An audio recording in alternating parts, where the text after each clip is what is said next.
اور تاجدار کربلا پروردہ آغوش رسالت سبط نبی حضرت امام علی مقام امام حسین علیہ السلام آپ کے یوم شہادت، اس اعتبار سے انشاءاللہ ہماری آج کے پروگرام راہ فلاح میں مکمل گفتگو رہے گی اور آپ لوگوں کا انشاءاللہ ساتھ اس پروگرام کے ذریعے ہمارے ساتھ رہے گا۔ اس سے پہلے تو کوہ نور ٹی وی کے مختلف پروگرامز میں آپ ان کی زیارت کرتے رہتے ہیں۔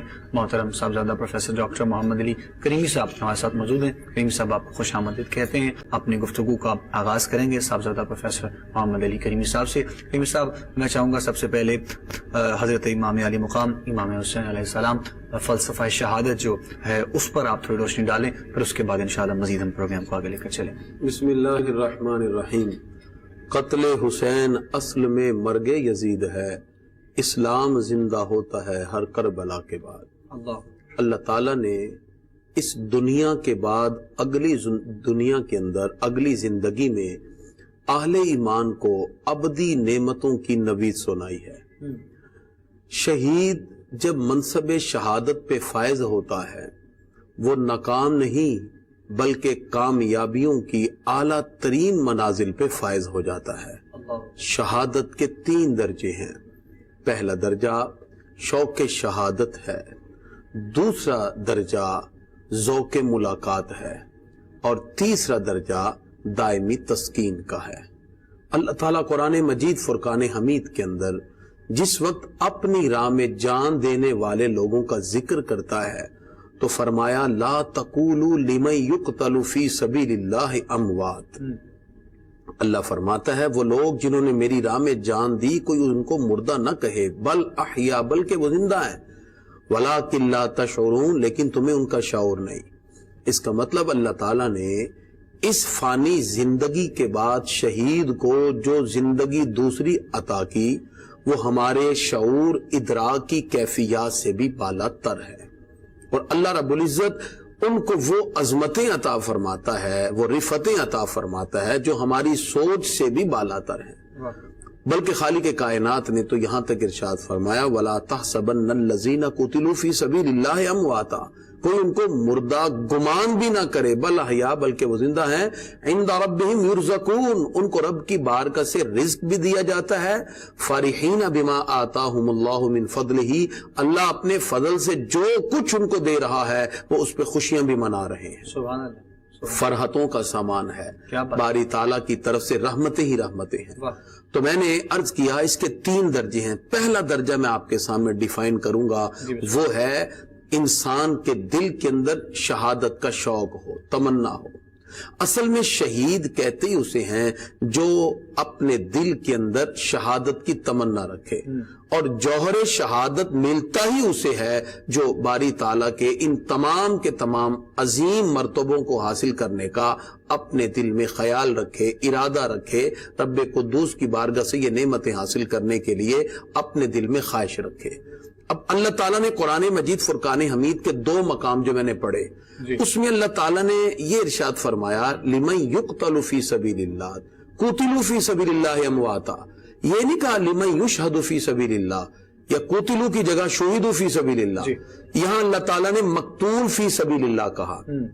اور جب اللہ تعالیٰ نے اپنے انعام یافتہ لوگوں کا ذکر کیا تو اللہ تعالیٰ ارشاد فرماتا ہے انعم اللہ علیہم من النبیین والصدیقین والشہداء والصالحین، وہاں اللہ تعالیٰ نے شہداء کا ذکر کیا۔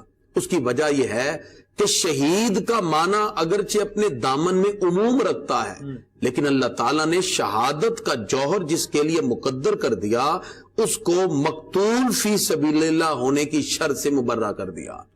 یعنی اس کو یوں سمجھ لیجئے، ہر مقتول فی سبیل اللہ تو شہید ہے، لیکن ہر شہید مقتول فی سبیل اللہ نہیں ہوتا۔ جس کے دل میں جوہر شہادت ہے، تمنا شہادت ہے، اللہ تعالیٰ اس کو بھی شہادت کا یہ درجہ عطا فرما دیتا ہے۔ تو سب سے پہلے یہ بات واضح ہوئی کہ شہادت ایک عظیم ڈیزگنیشن کا نام ہے، ایک عظیم منصب کا نام ہے، ایک عظیم مرتبے کا نام ہے۔ دنیا میں بڑے بڑے شہید ہوئے، بڑی بڑی شہادتیں رقم کی گئیں، بڑے بڑے نام لکھے گئے۔ ہم گزشتہ انبیاء کرام کی زندگیوں کو دیکھیں تو وہ شہادت کا ایک طویل سلسلہ ہے، لیکن کائنات کی ہر شہادت کا تذکرہ شہادت کے بعد لکھا جاتا ہے۔ یہ واحد وہ شہادت ہے جس کا تذکرہ محبوب خدا نے پہلے سے ارشاد فرما دیا۔